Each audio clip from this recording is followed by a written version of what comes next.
Hello lovely people, I'm Catherine and welcome to the first of the February series for our comfort coverlet. I've got January's here just to show you what I did since last time. I carried on a little bit doing what I was doing with the blanket stitch and the radiating stem stitch, and then this silk that I had, this buddleia dyed silk, began to run out and I knew I wasn't going to have enough to finish. So rather than try and end up with just a little bit that might look odd, I switched when I sort of came off the cream cloth here onto this little darker piece. I switched to a different kind of embroidery silk in a beige colour, and at the same time I switched to a back stitch rather than the stem stitch, just so it was a little bit more, it's kind of the same shape but it tones in a bit more. That was my thinking.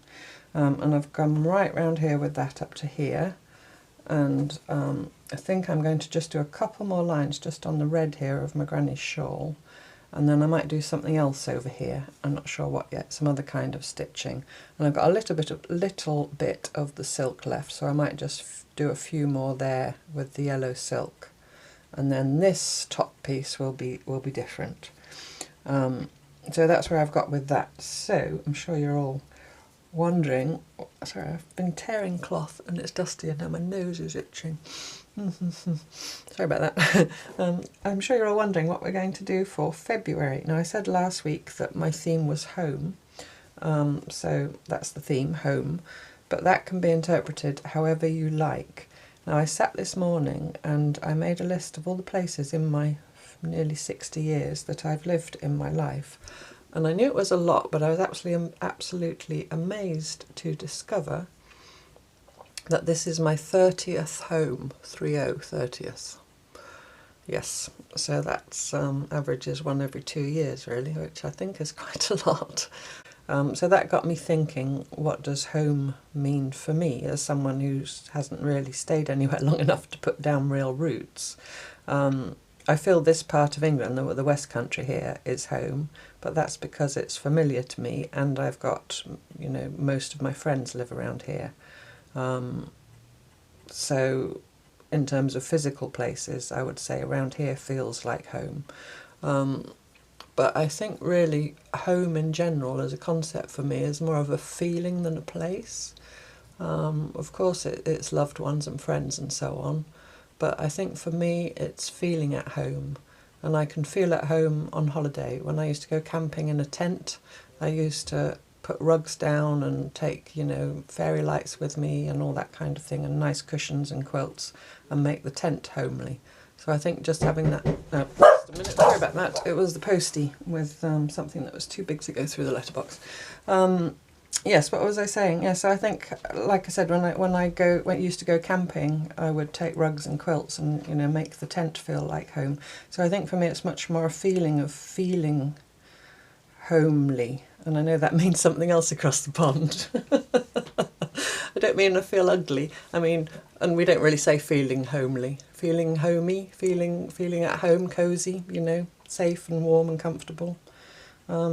So that's kind of what I'm going with. And what I wanted to do, of course, I don't think it'll come as a surprise to a lot of you, was something around log cabins, wonky log cabins, because a log cabin is built around the hearth and, it represents a home. But I don't want to do kind of just log cabin blocks, although of course if you want to do that you can. So I thought I would do something like, wonky 2.0, super wonky. So I'll just show you that in a minute, but before I do that I just want to say to you, I know I'm not telling you in advance what we're doing, but if your idea of home is something wider like nature or woodlands or whatever, I just wanted to say that for me those will be future themes in future months. So a future theme for me might be nature or woodlands in particular, or beaches or something like that. So just bear that in mind, that we've got a way to go.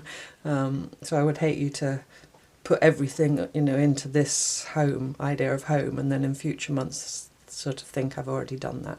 Or you might think that doesn't matter and that you can reinterpret themes, but I just wanted to give you a heads up, as they say. So I shall put January, actually I'll just pull it towards me for a minute.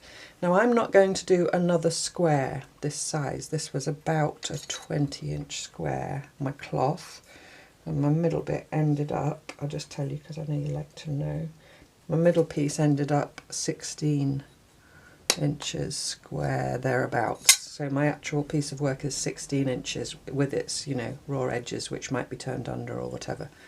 I'm going to do a rectangle, and I'm going to attach it eventually at the top. So I'm thinking of this piece as this way up, with my overlapping bit at the bottom and my heart the right way up.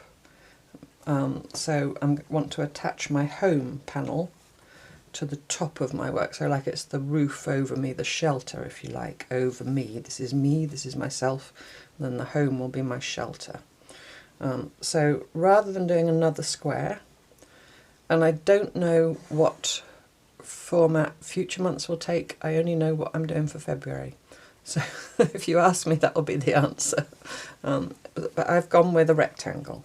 So all you need to do, whatever size or shape you decide upon, is make sure that one edge of it is the same as where you're going to join it to. I hope I'm in frame. I've got you really high up. Is that in frame? I'll bring it down a tiny bit. So I've got my bit of backing sheet, also 20 inches long, but it is actually only, and it just happened to be this size, so I just went with it, 10 inches wide. So obviously I shall leave some because it makes joining it easier. You don't need to leave this much, but if you leave, you know, half an inch or so, that does make joining, gives you more options. There's always options if you've cut it level, don't panic. So all I'm going to do is I'm just offering it up, and I'm going to get it a bit nearer still. I'm just going to make myself a couple of pencil lines along each side, I hope you can see, in line with January's. I'm just using a normal pencil, which I hope writes, because I've got this piece of old quilt underneath me. Like I said, I've got you really high up, so this, someone gave it to me recently, a good friend of mine. She had a piece and she cut it in half and gave me half. And I thought it would be nice as a background, but it's quite thick and padded, so it's quite hard to draw on. Oops. So I'm just drawing a couple. That just means that, you know, I need to work up to those lines. You can always just keep your Januaries alongside you and check every now and then, but I just thought that would. And only two sides, because I know here I just need to leave myself, you know, an inch or thereabouts. So I have done this before, but not for some time. I've done log cabins recently, but I mean, rather than, I'm not going to make log cabin blocks and stitch them on, although you could, if what I do now freaks you out, you could do that. I'm just going to sort of, I want to demonstrate the fact that my home, you know, this home has been kind of fragmented, I don't know how to put it, you know, 30 homes, one every 2 years.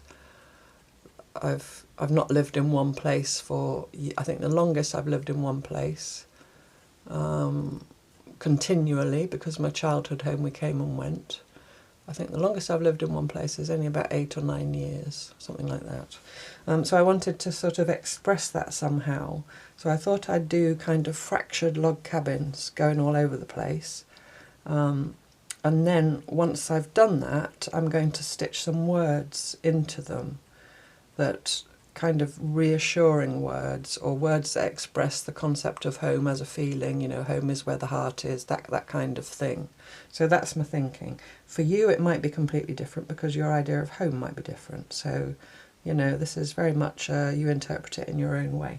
So all I've pre-prepared are, well, I've been through my scraps. I wanted to bring out blue, because in this there are some little bits of blue, but not much. Little touches of blue, so I wanted this next panel to be blue. So I went through my scraps and got some blue strips, and in here as well as, like, it's my dad's shirt and some of his pyjamas, you know, some of the bits I had out already. So that's my blue box, and they're in strips that are about an inch and a quarter, some are smaller, doesn't matter, we're going wonky. If you were with me all last year and you've seen the wonky log cabins, you know, So just big enough to, not that, that shouldn't, that was in the bottom of the thing. You know, just big enough so that you can either make a seam or do an overlap and leave a bit showing around an inch, somewhere between an inch and a half or so, I would say. And then I've got the same in creams, neutral colours. There's a bit of my dad's hanky. There's some, that's actually new cloth, but they were scraps that a friend gave me recently. I think Vicky sent me that. That's some of that cloth with the text on. Just, you know, that was from a friend of mine's skirt that I think she said she wore in the 60s. It's a bit of that. But, you know, a bit of eco print, bits and bobs, but all neutrals. And I've got some little red squares of various kinds. So these were 2 scraps of the red wool that were left from the centre panel. Some of my son's shirt, again from the centre panel. It was checked, so I just cut out the reddest parts. It's just some red cotton, some more red wool tartan, and I cut out the reddest parts, and another bit of red wool. Okay, so probably I will have to get started and then go and do some and then come back and show you, because I want to give you enough information that you can get on, you know, you can get on with. I know some of you have been champing at the bit, as they say. Whether I finish the whole panel and come back and show you it finished, probably not. But at least if I make a start and enough for you to, you know, get an idea of what I'm doing.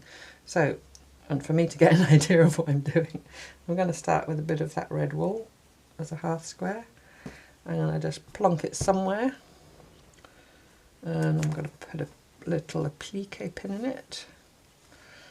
And I've got my needle already threaded, just with some what I call piecing cotton. It's quilting cotton from when I used to do machine quilting. I used the other one up. I'm now starting on this one. It's yeah, it's just 40 weight cotton, but you know, whatever you use for piecing. Now I might do some with a seam and some raw edge. I'm not bothered about raw edge in things that are going to go in the washing machine. If you stitch them down well enough, they're fine. And I'm just going to start, and I'm going to follow the log cabin principles of light and dark. I might start with this bit of blue. I think I'll do that right sides together with that edge. I've got a knot in my thread. So quite thick, that wool, but you know, it'll be alright. I'm just going to do a little running stitch. My seam allowance is something. Somewhere in the region of 1/4 of an inch, bit less. But it can vary. You know, I just vary it depending on the size of the strip, how much I want to leave showing, sometimes how fragile the cloth is. If the cloth is fragile, I might take a bigger seam. Its only job is to hold the cloth together. So I just take a back stitch at the end, but I don't cut it off. I'm saying all this for those of you that didn't follow Wonky Wednesday last year. And then I'm going to trim that piece of blue, being careful not to cut my piecing thread, in line with the red wool underneath, like that. And then I'm going to flip that up and just finger press it down. And if it won't stay, you can always just put another pin in it. And I'm going to turn it, and I'm going to go this way again with a piece of blue. Pick a piece, any piece. That's the same. Do I mind? Probably. Probably I want something different. So this, it's a bit wider. I'm going to just pull my pin back a bit because it will get in the way otherwise. And I trim after I've stitched, but if you want to trim before you've stitched, you can. So I've just laid it, and I'm lining it up with the red bit of wool. It doesn't really matter as long as you can, you know. And my cotton's over here. I'm just going to go back to here because I did the back stitch. Hope you can see what I'm doing. I'm coming underneath the previous strip and coming out that roughly 1/4 of an inch away from the edge. Don't pull it too tight. And then make sure it's laying where you want it, and then take another back stitch on the spot. It's not far enough to warrant cutting it and starting again. Sometimes I stitch back to there, but it's not really necessary. And just do the same thing again, stitching along with the, you know, whatever seam allowance.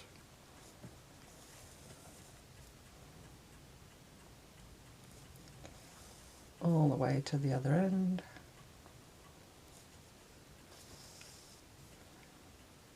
And Same thing again, a little back stitch. And trim in line with the red wool. Don't cut your thread. I've done that many times, especially if I'm doing it in the evening and I'm watching telly or something at the same time.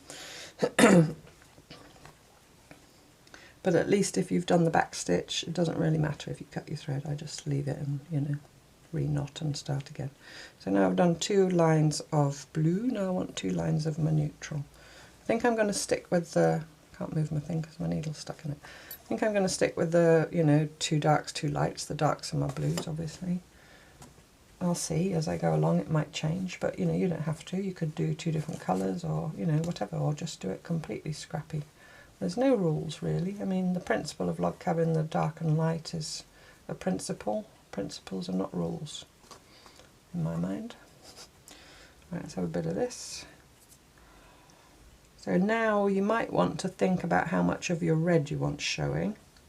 So if I was to stitch it there with the same kind of seam, I've got very much a rectangle, but of course I can then, when I come round here, you know, take a much bigger seam if I want of the red wool. Or if I wanted it smaller still, I could take this in a bit. Do you see what I mean? It just depends. I think I'm going to take it in a bit. I think I just want tiny weeny little dots of red because it's representing the hearth. And, you know, I just think, I don't know, metaphorically it seems to make sense to me, so that's what I'm doing. Not a great big roaring fire, just a gentle little glow. Just got my thread caught there. So same thing again, don't pull it too tight. Come up from, and I'm only coming up through the coloured cloth, I'm not coming up through the backing. But now I'm going to take a back stitch into the backing and just do the same thing again.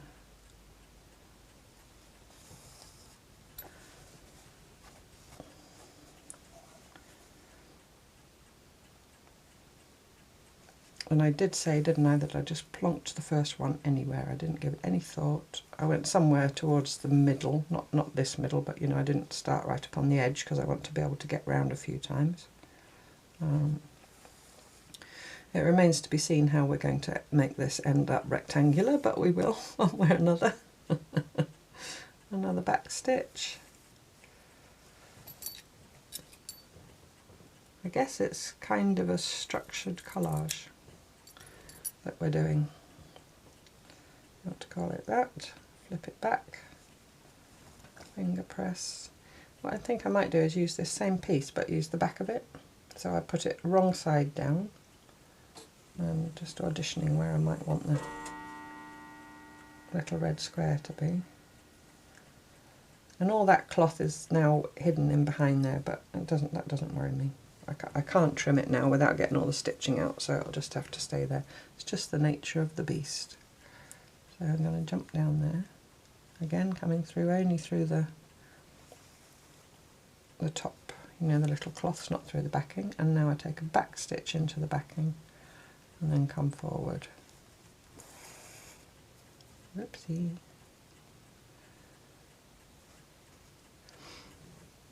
So I'm just going to do a couple of rounds like that, and then I'll see what I got a vague idea what the next stage is. But I hope you get the idea. You can always rewind and, you know, and I'll zoom that bit in because I've got you way up high, so I'll zoom that bit in so you can see it up close. So yeah, it was quite a thing really to sit and list all the places I've lived in my life. I did forget a couple and had to go back and add them in. Because in your mind you kind of move. It's no wonder I don't really like moving. I've more than enough of it. But you know, circumstance.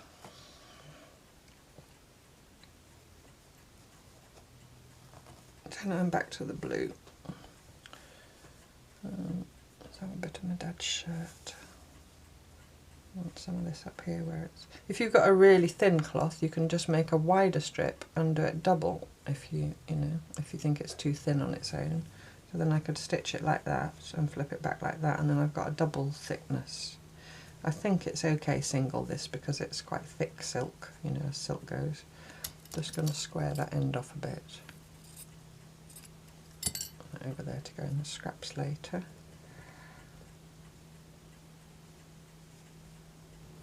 And again, now I'm on the second round, I just have a little look and see how much of that one I want showing.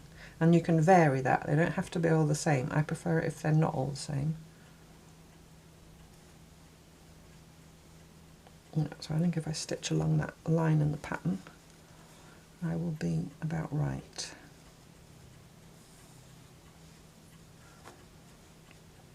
Yeah, so I had all kinds of memories, both pleasant and not so pleasant, thinking about all the places I've lived. It was more thinking about the reasons I left them, you know, the places. Some of the leavings were not very nice, under not very nice circumstances. But anyway, we won't dwell on that. Onwards and upwards and forwards. I've now got my stitching line slightly higher than I wanted, so I'm just going to come down a bit. I don't mind if it's wonky. I think you know that already.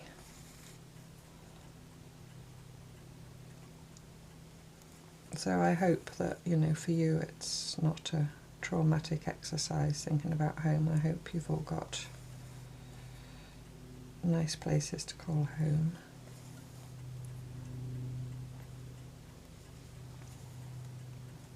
It is difficult, this self-care stuff, isn't it?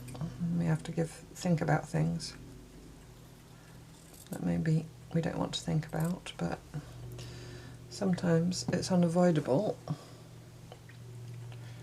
Now that is quite wide, that bit of shirt, so I think I'm going to trim it back a bit. Because otherwise I'd bury it, and it was my dad's shirt and I don't want to bury it too much. And it's because it's silk, it's a bit tricksy, so I'm going to put a little pin in it just to hold it down until I get round. So now I'm going to do another piece of blue, and I'm a poet and I know it. Having a little, I always like to, if I can, use the little bits on the first rounds. It's because it's a good use for them, which means I have to dig around for hours. I can't find any tiny bits. Where are those? I had those, yeah, some of that.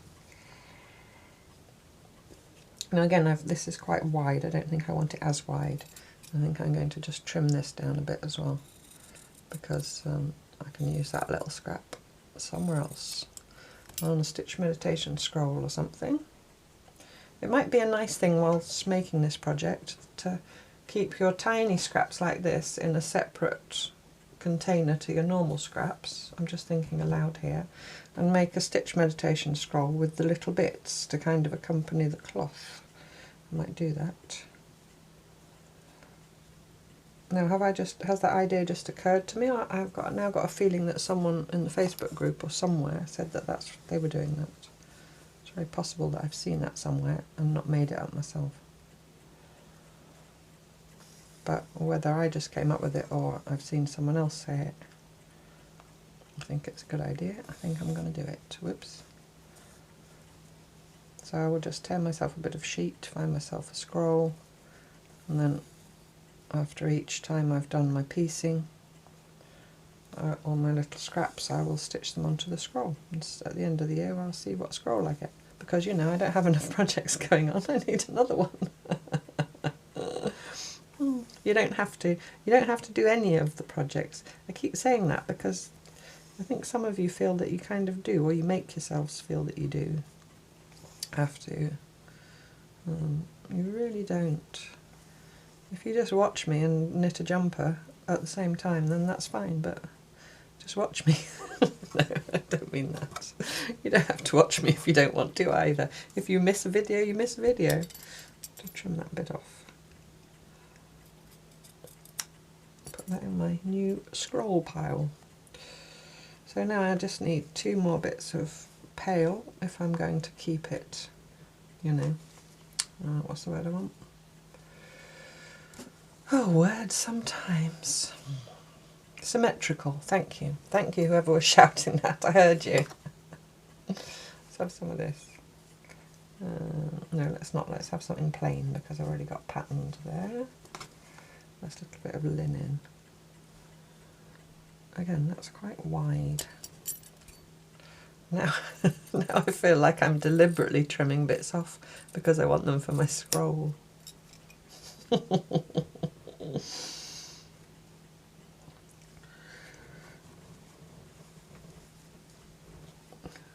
And there's nothing wrong with that.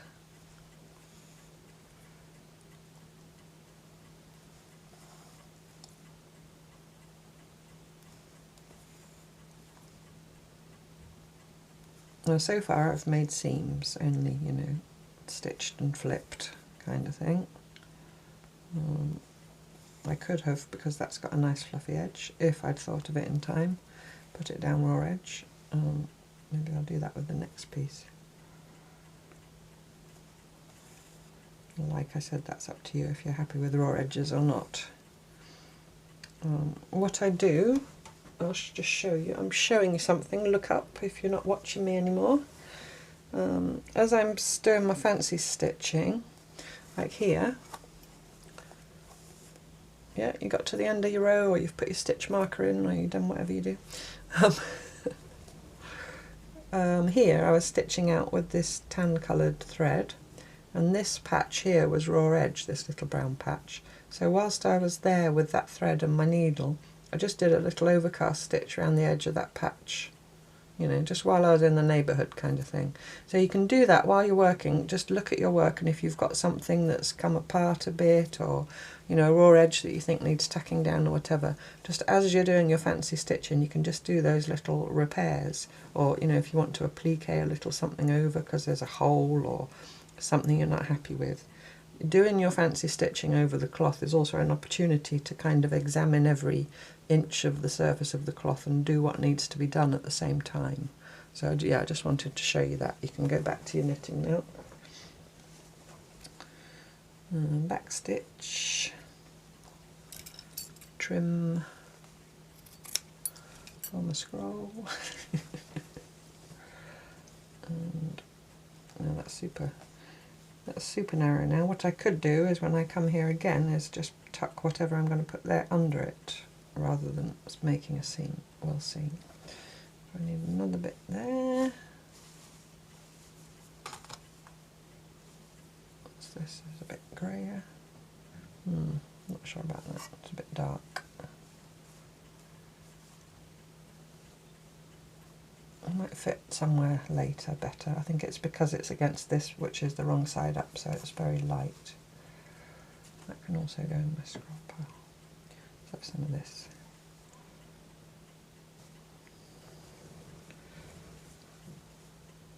Just going to come through from the back of the two top pieces and do my little back stitch.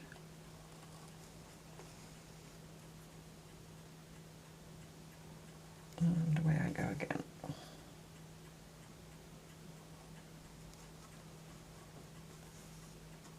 Oops, pulled it a bit tight. Oh, it's feeling a bit thicker there. That's because I had all those extra layers that I didn't trim. That's okay.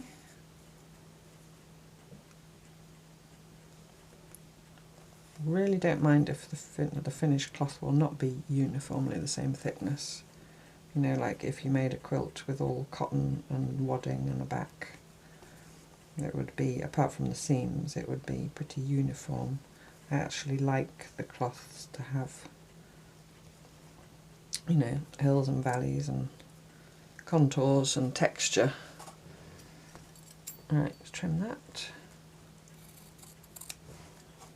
Flip it. That's quite big, but I shall just leave it like that for now. So I'll put a pin there. Actually, before I do that, I'm going to finish this off with another back stitch, and then just put my tail under and come out somewhere else. Put my needle under, sorry, and come out somewhere else, and then trim it with a bit of a tail. So now I'm going to go somewhere else and pin back in there. That doesn't really matter for now, but I'll pin it to the quilt that's underneath. So now I'm going to go somewhere else entirely.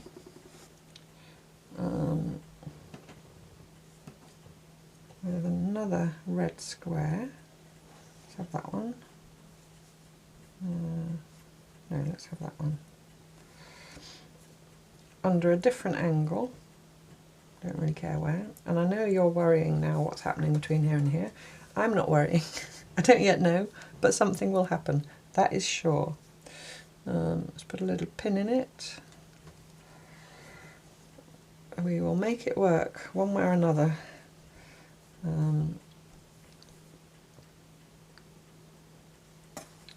What am I going to start with? Now you might want to consider, I'm showing you something again, I do apologise for interrupting you. You might want to consider, because my plan is to do the same here as I've done here, and as they come together, sort of put wedge-shaped pieces of cloth in so that and to connect them. If that makes sense. So just kind of fill in the angles with wedgy shapes. So if this one here, if I make this blue here, as I come up to this one, it might meet brown, tan. I'm not going to worry about that. I think actually if you did start worrying about that, it would be a real worry. So let's not worry about it. Let's just go with it and see where we get. I hope that's all right with everybody. You don't have to start yours until you've seen mine, you know, well underway. So then you can take a view whether it's something you like or not. So I'm going to start with tan anyway. Put my needle back. And what I'll do is I'm going to go and do exactly the same process again that I did there, and when I've done that I'll come back again. Okay, I did that on there, and then I've done another one in between, and I'm here with my thread, and the angle between these two is not that different, but I just thought I'll show you how I'm going to bridge this gap, if you like. So I need to put a cream one here next. So let's do that. So I've chosen one that's a little bit wider, and I'm going to put it on. I'll get rid of the strings. I'm going to put it on, and I'm going to angle it slightly so that the line of this, I'm going to make sure I'm really in shot properly. Whoops. So that the line of this edge of this new piece of cloth is getting more parallel to this one that I'm aiming to join. I hope that makes sense. So that then when I stitch this seam following the line of this new bit of cloth and flip it, do you see what's going to happen? It's going to get much more parallel to that. So as those two approach each other, it'll be easier to join them together. If you had a really oblique angle or a really extreme angle, like say when I'm coming up here, and I think I'll show you that one as well because that's really you know, you want to sort of pay attention as you're approaching and as you're coming up here with the blue piece. Don't do it all in one go, you know, because I'd have to put it like that for that to be parallel to that, but I could do a little bit. I could do like that for the first piece, and then the next piece I put on wouldn't have to be as, go away, wouldn't have to be as much of an angle. What am I doing? I'm unthreading everything. So then the next one you keep, so you keep approaching that angle. I hope I'm making this clear. So you see now that angle's much less than it was in the beginning, and then the third one, when I come round again, I might even manage to get myself virtually parallel with it. Do you see? So you're going to end up with these little wedge-shaped pieces in between. And what I'll probably do is put a piece here, and then I'll go and put a piece there, doing that same thing until I approach. Yeah, I hope that makes sense. I'll do it a couple of times with you. If you're really unclear about it, I don't think I'm going to finish this before next week. I think there'll be more piecing next week, certainly how we deal with the edges. So if you're at all unclear, what I would say is just spend the week doing some little log cabins all over your piece, but leave yourself a good couple of inch gap between them, so just scatter them about, and then next week hopefully it will, if I haven't made it clear enough this week and I get a lot of questions and a lot of you saying, or any of you saying, oh, I didn't really understand what you meant, then I can explain it in more detail next week. I hope that's okay. But for now, let me do this. The other thing is, I don't have to have the same number of rounds. So here I've gone round twice, here I've gone round twice. If you see this one, because this piece is quite big and I might trim it, it's looking quite rectangular. But again, that's up to you if you like to see them more square or more of a rectangle. I do think I'm going to trim a bit of that there, because I just quite like the look of having really skinny little logs. I just love the texture of that. Plus that's another bit from a new scroll that I've come up with, the idea for, or seen someone else come up with it and now claimed it as my own. So so I said wider pieces just because it gives you a bit more leeway, but you know, it's not really necessary. And there's no, you know, you don't have to, don't say, oh no, I've only got 4 rounds here and that one's got 5 rounds and now, you know, they're going to be, it's never going to be exact. If it really freaks you out, do them in lines. And if you do them in lines, then once they meet together, you can either just put a raw edge strip over the gap and stitch down each side, or you can do what I suggest, but you haven't got to do the angly thing. So I'm just looking at the line here that I'm aiming for. So I'm just looking at that line. Let's put a pin so it lays flat so you can really see. And I'm bearing in mind that wherever I get to here, I'm going to need to be parallel-ish to that in order to join up to it. So if I put that matching how I should, I've still got the angle, so I'm just going to angle it ever so slightly just to make that gap a bit more parallel. And like I said, you don't have to do it in one fell swoop. If the angle's not that much off, maybe you can do it in one fell swoop. But I'm just going to do a tiny bit off, tiny bit cattywampus. I haven't said that for a while. And now when I sew my seam, I'm going to follow the line of the patch that I just put on, the strip that I just put on, so that I keep that angle.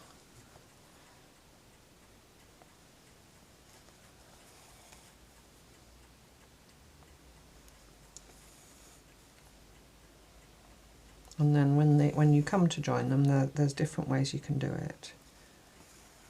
And I have started, by the way, I put in this piece a piece raw edge, and it's just occurred to me that some of you might not have been here last year and might not know how to do that, so I'll do that as well in a minute and show you that.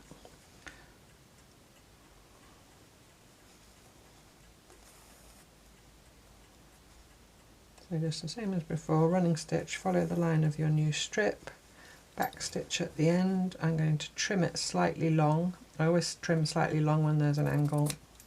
Doesn't really matter with this, but angles can make things not line up. And actually, see, I've trimmed it so there's more than there needed to be.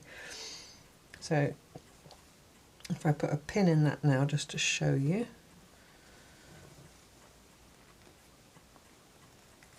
Now I could now either just carry on round this way on this one, or I could go back to this one and put another strip here. I think I'll do the latter. So I'll end my thread off. So you can be hopping about it, you know, there's no, it's just, as long as you get the principle of what I'm saying, you'll be fine, because there's no right or wrong way really. You just need to get that principle of making the angles somewhat parallel so that you can, when they finally meet each other, you can join them. And if it's slightly off, you can just cut a slightly wider strip, you know, and patch it. I'm probably making it more complicated than it needs to be.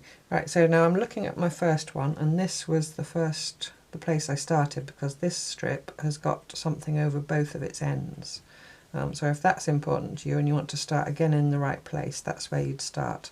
Alternatively, you can just start anywhere and say it doesn't matter. I'm just going to start here and say it doesn't matter. And I'm going to do a little raw edge one over there, I think. I'm going to find something that looks nice raw edge. Something with a nice fluffy edge. It already is that linen, so I don't want to use that next to itself. So it's quite nice and fluffy. So then I will lay it on in exactly this. I'm going to use this end. But instead of right sides together, I'm putting it right side up. And then I'm just laying it so that it's showing enough of the previous log, which was very skinny. So I'm just going to, actually what I'm going to do first is stitch that down, because it's a blanket to be used. If it was for a journal or an art piece or something, probably wouldn't bother, but because it's something that's going to go in a washing machine probably at one point, I'm going to start at the other end and stitch back to the beginning so that my thread ends up in the right place. I'm just going to go about 1/8 of an inch away from the edge of this previous log and just do a running stitch, and you'll see why in a minute. And it probably would get trapped eventually by fancy stitching, but it doesn't hurt just to put a little line of running stitch to hold this in, because when I come to stitch on the other piece raw edge, I won't actually be stitching through this bit of linen.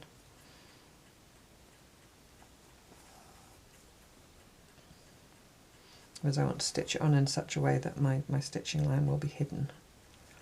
Right, so I'll come to the end, same thing, do a back stitch, leave it joined, turn it back around, and just go back to this piece. Lay it on how I want it. I might trim it just because it's a bit long and floppy. And then I'm going to stitch that on, but instead of stitching it along here, which will be visible when the next piece goes on, I'm going to stitch it somewhere up here. And so this line of stitching will be covered when I come round again. Again, that's a bit wide. I'm going to trim it down a bit. Now I've decided I want super skinny logs everywhere. I did think I might do wider pieces, but I just love the look of them when they're all tiny. So I'm just laying it on so that there's just a little bit of that previous one showing. And then my thread's coming out here. I'm going to come up behind it, the new strip, and then take a couple of stitches up. So now I'm about 1/8 of an inch away from the top edge. Doesn't really matter as long as you're somewhere where you'll be covering it up on the next strip. If it bothers you. If it doesn't bother you, then stitch along there and call it part of your fancy stitching. You know, that's not wrong either. It's just, I just like to do this invisible so that when I come to do my fancy stitching, then I can decide what colours I want and what kind of stitch I want to use and so on. It's just me. You could also invisible baste it on there, of course.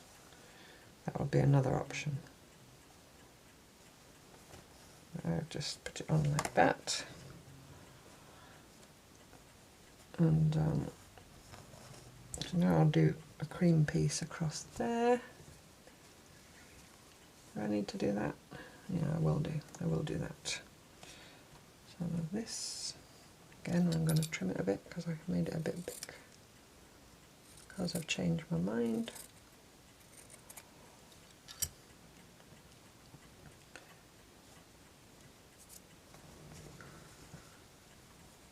And so this one I'm just going to put on with a normal seam as before. Okay, so I've done that seam, so now I need blue. A bit of blue.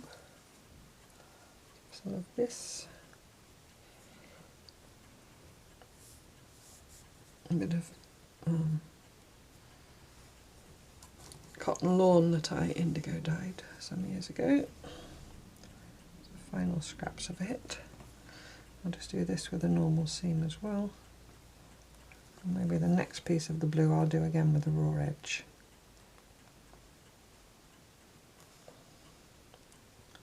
Ooh, it's a bit thick there. But the same principle as I talked about with the fancy stitching, if you get a really bulky seam somewhere, if one stitch doesn't go right through to the back, you know, because it's too thick. You just take it through wherever you can, and there's no problem with that even when you're piecing like this, because if everything else is stitched to the backing, then, you know, or nearly everything else, then it won't go anywhere.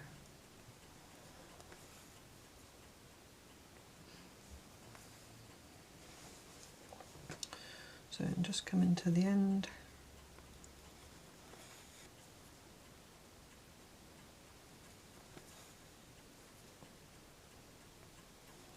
When I get to the end, I will trim, and then because I have decided that I'm going to put the next piece down raw edge, I'll do the same thing again and stitch this edge down. And so I just come through somewhere behind, and then just about 1/8 of an inch away. And I go that close to the edge because then I can decide later how much of it I want to leave showing, and you know, I don't have to worry about these stitches showing. If it's a really wide piece and you already know you're going to cover up a good 1/4 inch or 1/2 inch, then you could do your stitches lower down, but I just always do them 1/8 of an inch away, thereabouts, just so then I'm not worrying about them showing.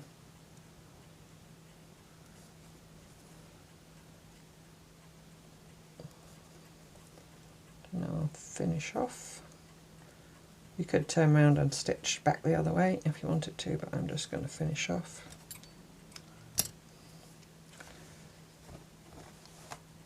So now I want a piece of blue for there.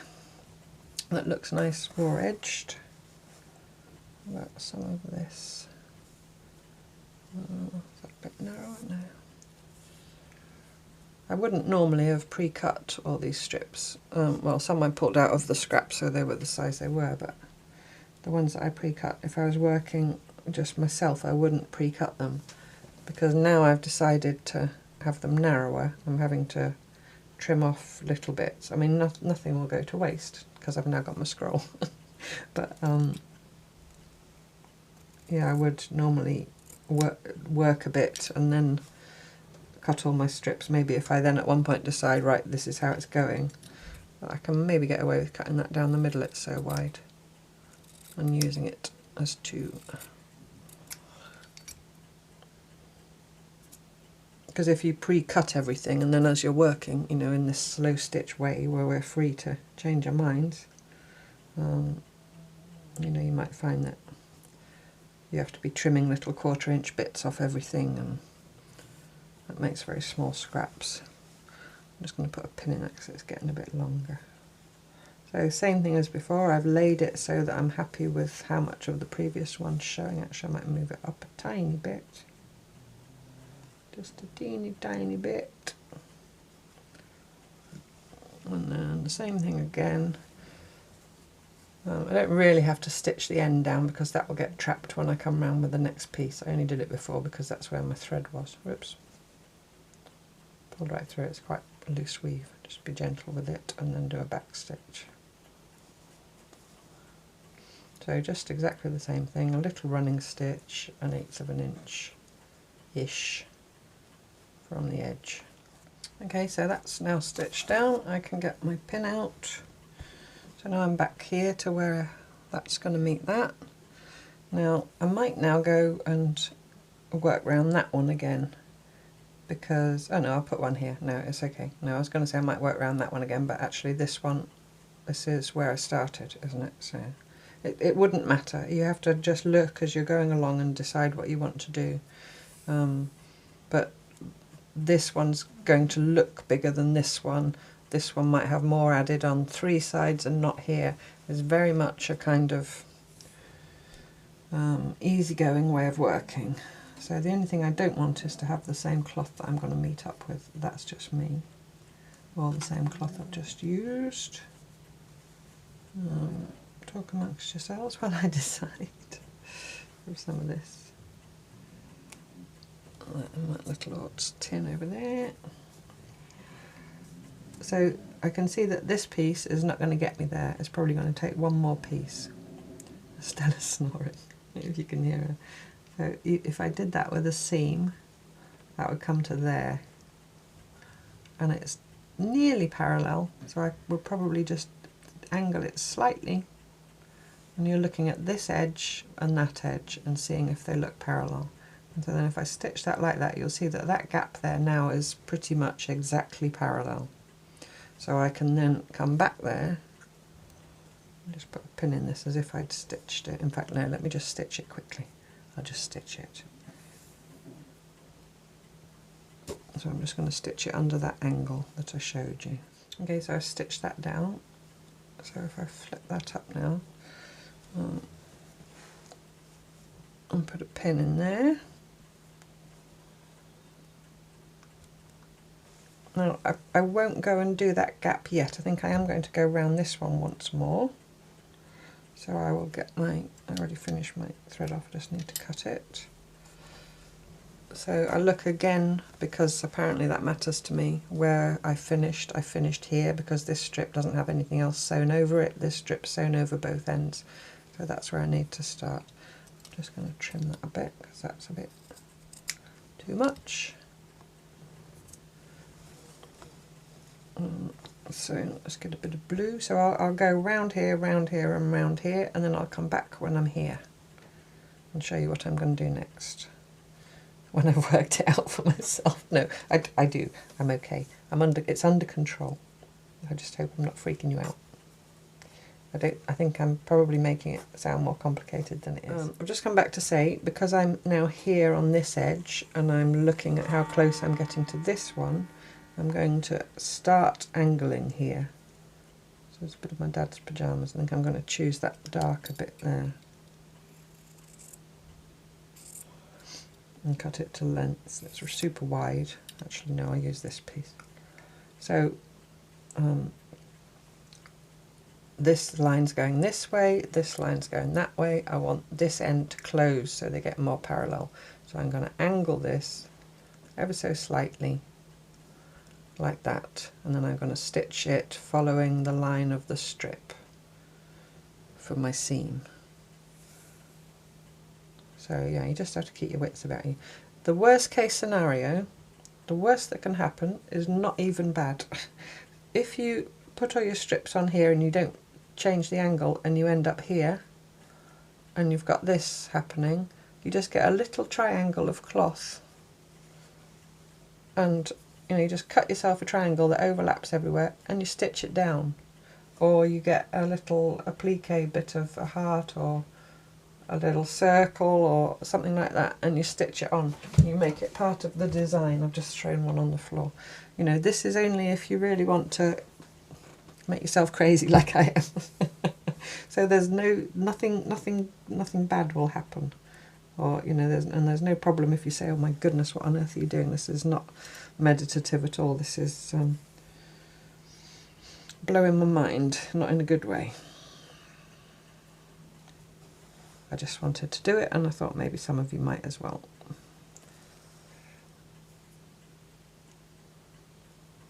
So yeah, so I'll just do these 3 sides and then I'll be back again. Right, I'm back again. Just to say, I can now see the edge of my work, and I want to stop, I want to leave sort of an inch.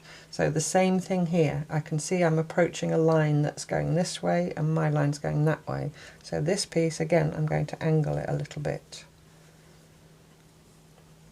So it should go there, but I'm going to angle it more so that I'm widening. See that triangle that's made there between the edge of the work and the edge of this block? I'm going to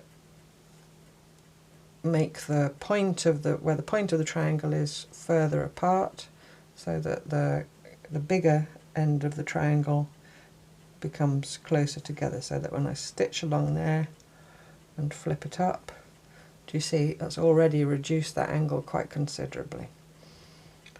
So that, I hope I've said it enough times and in enough different ways that one of the ways was clearly explained. So I'll stitch that on under that angle, and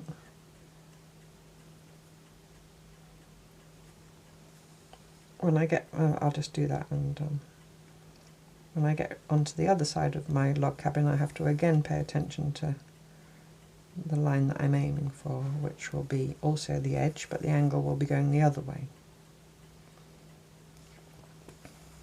You could also, like I say, just dot them randomly about, any old how, and then when they start touching each other and there's just little gaps in between, you could just cut the shape of cloth to suit and applique it over.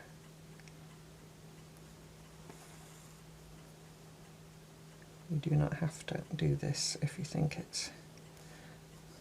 I'm totally nuts. I just felt like challenging myself apparently. That is thick there.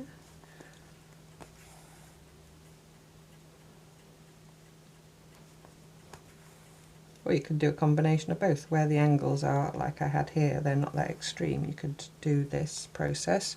And where they're really crazy oblique, you know, extreme, you could just put a piece over it. I'm going to trim that down a bit because again that's a bit too wide. Just for my taste, not for any other reason. Cut your piecing thread, Catherine. And so now here again, put a pin in that's been flippy floppy. Here again, it's going this way and it needs to end up here, parallel to this. So I'll find a piece of cloth. Let's have this bit. It's got a bit of red in it, that's nice. Put it on, look at my triangle and say I need to swing it that way. So I need to, where the point of my triangle is, I need to move my piece of cloth further away because I'm trying to get this line parallel to this line. So it needs to swing in that direction like the hand of a clock. But I can't go all at once, it's too far. So I'm going to go a tiny bit to start with this one, and then with subsequent ones I can go further.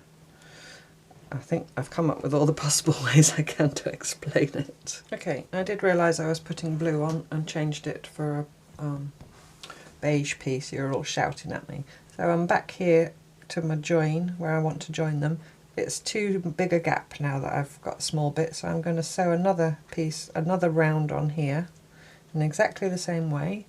And the first piece is going to be I'm going to find a piece that I want to use. Use some of this linen again. Shall I do it raw edge? Why not? So the same thing if you were putting it on raw edge. I'm going to cut it to length first because it's quite a long bit and it's also way too wide.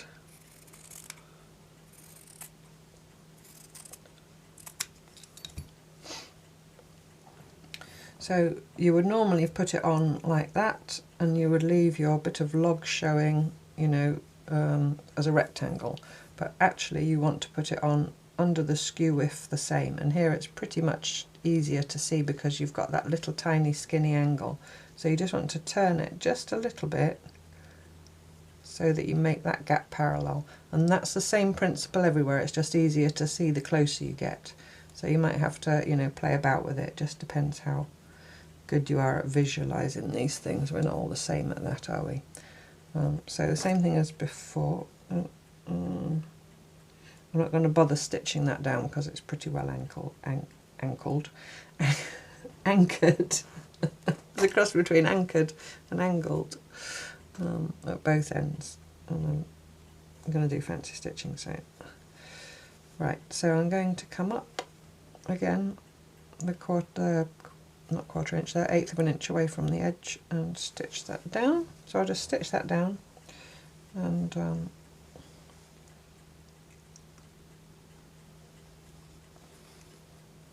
then I'll come back and show you how to join. Well, different ways of joining. And you can pick one. So I'll be back in a moment. Okay, I've done that. I've cut my thread just because I think it'll be easier. So now I just need to cover that gap. And you can do that a few different ways. And you can maybe come up with other ways. Now these happen to be two tan, so I'll cover them with a tan.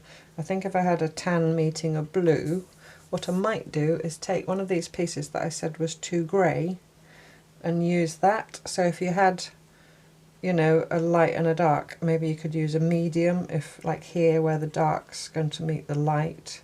Could think about that as a design thing. If you're not worried or you quite like the look of the, you know, the contrast, then go for it. But I think that's what I'll do. So here where I've gone to have a blue meeting a beige, I use this grey, which is sort of halfway between the two of them.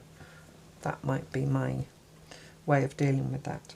So you can either, we need beige, you can either just get a strip that's the right sort of width and that's got nice fluffy edges, and you could just put that on like that and stitch it down each side. You could invisible baste it if you want to later on go and do fancy stitching, or you could just do running stitch in a matching colour or whatever, and that deals with it that way. Or you could go back here, stitch a normal seam right sides together like we have been doing, open it up, checking before that your strip's wide enough that it will then cover that one, and stitch that down so that stays raw edge. So you could do that. Or if your gap was smaller or you had a super wide strip, you could, let's get this is a nice wide bit. Let's get that, it's less flippy floppy. I wouldn't use this because I don't like the two the same together, but anyway. So you'd stitch your seam normally there, and then you'd flip it over, and then you'd make sure it was wide enough that you could just turn a little bit under and it would still cover that next one. And then you could whip stitch that down or just running stitch along that fold, whichever. I am finding these still too wide, so I'm going to do another, excuse me, sorry about that, I'm going to do another round here first and then join. So, and I'm not sure yet which way I'll use, I'll see. So I've done a couple more rounds on each of them, and I'm ready to join. I got these pinned on so I could remember what went where. So let's do this one first. If you remember, this was where the angle wasn't that big to start with. So because I'm precious about having my strips small, I've got them really almost overlapping, and the last strip on this side I've got really skinny, and I've just stitched it down along its edge there. And then this, I'm going to piece it from this side. So I've got this piece here, and I've auditioned it, and it's about 3/4 of an inch wide, which means I can take about 1/4 of an inch seam, and then about 1/2 an inch will show, and that for me just looks more blendy. Sorry, there's wrestling beginning now because they haven't had their tea yet. That for me looks more blendy, so I'll stitch that down. Okay, so I've stitched that down with a 1/4 inch seam. So now I'm going to flip it and leave it raw edge. I could actually have taken that seam slightly more, but no matter, I shall just fold it down where I want it. It's all held, and it'll have fancy stitching at one point. I'm going to have to put some pins in it, the wrestling. And then I could do one of two things. I could either just do a little running stitch along that edge to hold it down, or I could do invisible baste.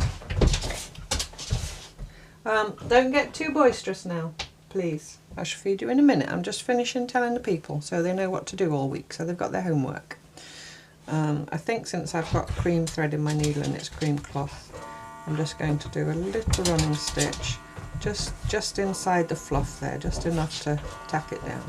So I'll do that, and then I'll be back again. Okay, so I've done that. Happy with that. So for the other join, so I'm just putting a knot in the thread and failing. There we go. So for the other join here, I just wanted to piece on another bit, and here I had quite a dark blue, and if you remember I said I was going to put the grey, so I've chosen a lighter blue, and then I've chosen a darker tan. If that's not important to you, then don't worry about it, but just so that the junction then, when I use this grey in there, is less obvious. So Again, I'm using the angle, but you see that I've got that, hopefully it's in shot and everything. I've now got that so that they're virtually parallel, just by, you see how these are all wedge shapes starting in here, and these are all wedge shapes starting in here.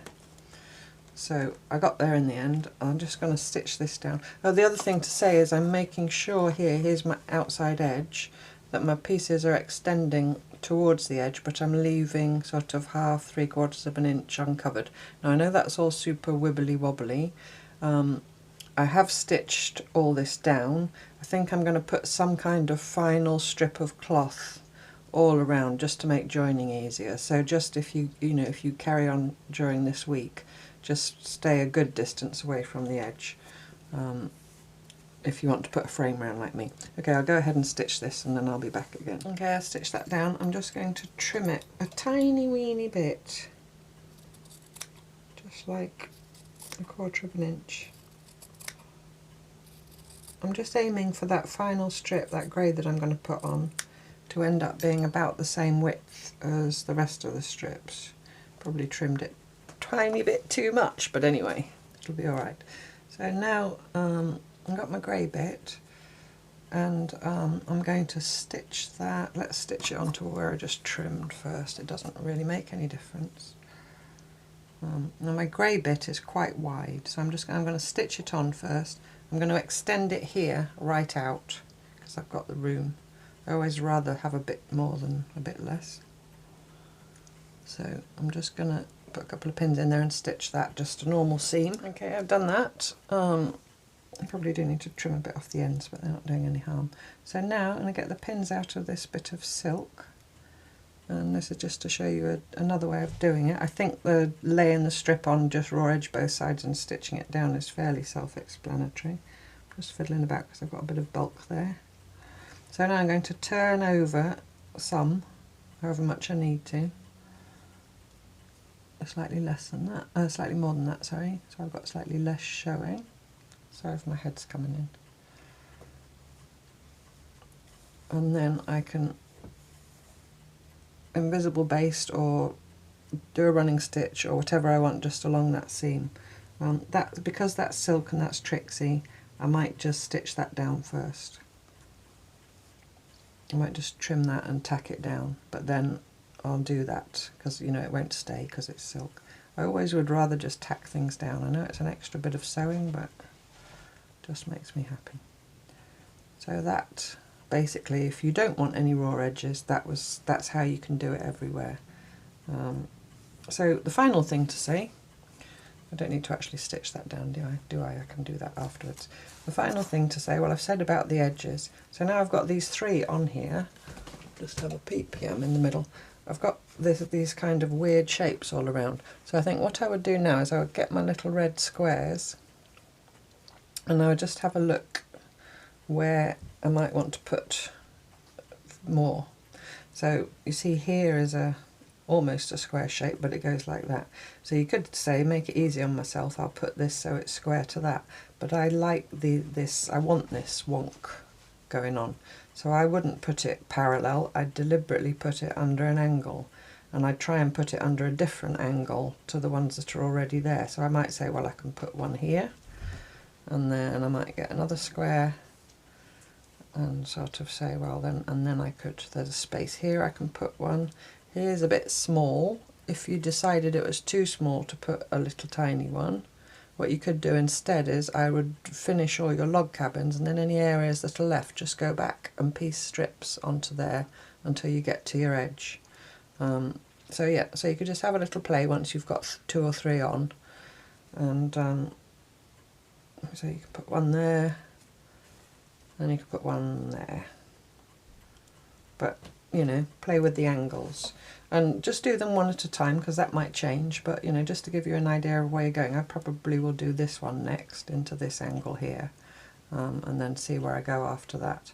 And then with regards to the edge, just, you know, if you're going to go on ahead and do the whole thing, I don't know how much I'll get done, just leave the edges, just leave yourself a good inch of backing cloth all round, and then we can straighten them up and maybe piece on some strips that we leave unstitched to the backing, so that for the joining, just to make the joining easier. So I hope that's okay. I hope you enjoy that. If you don't want to do log cabins, I nearly forgot. Another suggestion is if you go back to the wonky house, I will try and remember to put a link below. We did on a wonky Wednesday back in August, I think it was. We did a wonky house, and then the following Monday in the slow stitch we stitched on it. So you could maybe piece some wonky houses onto your panel. So if you didn't, if you weren't following along last year, or you don't remember, you could go back and have a look at those videos, or anything else that speaks to you of home. If you want to do log cabins but you don't want to do them this crazy way, you could just, if you go to the Wonky Wednesday playlist, right back in the beginning there's everything about log cabins, raw edge pieced. You could piece them separately and then stitch them onto your cloth, or you could piece them onto the cloth in rows, or you could make individual blocks, and then they're back in the Wonky Wednesday playlist are ways to join them together. So I hope that's given you enough ideas on the theme of home. It's a long one today, but yeah, there was a lot to say apparently. And thank you so much for watching. Happy stitching this week, and I look forward to you joining me next time for more cloth tales. Bye bye.